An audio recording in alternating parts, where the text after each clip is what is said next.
नमस्कार, मैं हूं रत्ना और आप देख रहे हैं सी न्यूज़ भारत। आए रुक करते इस खबर की ओर। चंद्रपुर और गढ़चिरौली जैसे दूरस्थ आदिवासी बहुल क्षेत्रों के लिए एक ऐतिहासिक क्षण आने वाला है। महाराष्ट्र सरकार और टाटा समूह के सहयोग से निर्मित अत्याधुनिक कैंसर अस्पताल का उद्घाटन 22 दिसंबर को राष्ट्रीय स्वयंसेवक संघ के सरसंघचालक डॉक्टर मोहन जी भागवत की उपस्थिति में किया जाएगा। मुख्यमंत्री देवेंद्र फडणवीस ने कहा कि चंद्रपुर कैंसर अस्पताल का निर्माण सुधीर भाऊ मुनगंटीवार के जुनून, निरंतर प्रयास और दूरदर्शिता का परिणाम है। यह अस्पताल केवल एक स्वास्थ्य केंद्र नहीं बल्कि लाखों परिवारों के लिए नई आशा का प्रतीक है, जिन्हें अब तक इलाज के लिए बड़े शहरों पर निर्भर रहना पड़ता था।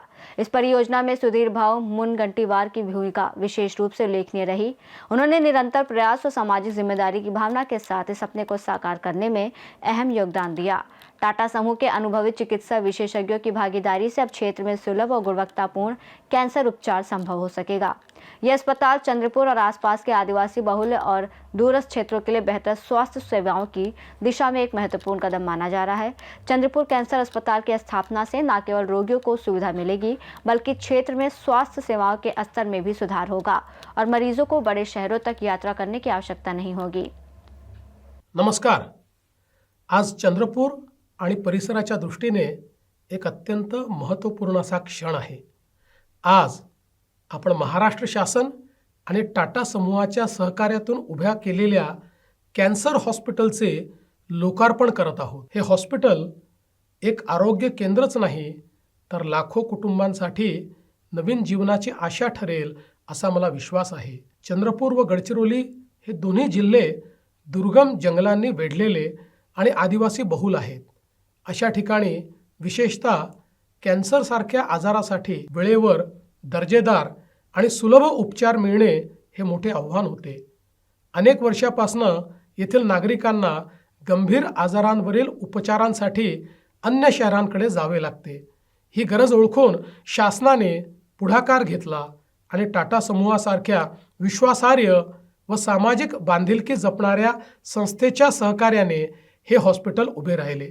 आज राष्ट्रीय स्वयंसेवक संघाचे सरसंघचालक पूजनीय डॉक्टर मोहनजी भागवत यांच्या शुभ हस्ते या हॉस्पिटलचे लोकार्पण होत आहे। ही बाब अत्यंत समाधानाची आणि नैतिक अधिष्ठान देणारी आहे। राष्ट्रीय स्वयंसेवक संघाने नेहमीच राष्ट्रसेवा, समाजकल्याण आणि मानवी मूल्यांचे जतन केले आहे। त्यामुळे परमपूजनीय सरसंघचालकांच्या उपस्थितीमुळे या सेवा कार्याला अधिक व्यापक अर्थ प्राप्त होतो आहे। हॉस्पिटलच्या उभारणीत आमचे सहकारी सुधीरभाऊ मुनगंटीवारजी यांनी दाखवलेली तळमळ ही विशेष उल्लेखनीय आहे।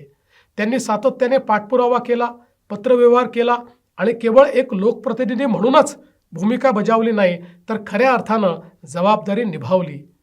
त्यांची संवेदनशीलता आणि चिकाटी या प्रकल्पामागील महत्त्वाची प्रेरणा ठरली आहे। दुर्गम भागातील शेवटच्या माणसापर्यंत दर्जेदार आरोग्य सेवा पोहोचवणे हे आमचे ध्येय आहे। हे कॅन्सर हॉस्पिटल त्या दिशेने टाकलेले एक ऐतिहासिक पाऊल आहे। या आरोग्य सेवेच्या पवित्र कार्यात सहभागी सर्व मान्यवरांचे, टाटा समूहातील वैद्यकीय तज्ज्ञांचे आणि या प्रकल्पासाठी परिश्रम घेतलेल्या प्रत्येकाचे मी मनपूर्वक अभिनंदन करतो। या सुसज्ज हॉस्पिटलच्या माध्यमातून येथील तज्ज्ञ डॉक्टर्स, वैद्यकीय अधिकारी, कर्मचारी रुग्णसेवेचा आदर्श घालून देतील हा मला विश्वास आहे। पुन्हा एकदा हॉस्पिटलच्या उभारणीत योगदान देणाऱ्या सर्वांचे अभिनंदन करतो आणि या लोकार्पण समारंभास हार्दिक शुभेच्छा देतो। जय हिंद, जय महाराष्ट्र। महाराष्ट्र चंद्रपुर से सी न्यूज़ संवाददाता अजय एस दुबे की रिपोर्ट। चंद्रपुर कैंसर अस्पताल न केवल चिकित्सा सेवा का केंद्र बनेगा बल्कि ये पूरे क्षेत्र में स्वास्थ्य और जीवन सुरक्षा की नई उम्मीद जगाएगा। महाराष्ट्र सरकार और टाटा समूह की इस पहल को क्षेत्रवासियों द्वारा ऐतिहासिक कदम के रूप में देखा जा रहा है। इस रिपोर्ट में फिलहाल इतना ही। देश और दुनिया की तमाम बड़ी खबरों के लिए देखते रहिए सी न्यूज़ भारत।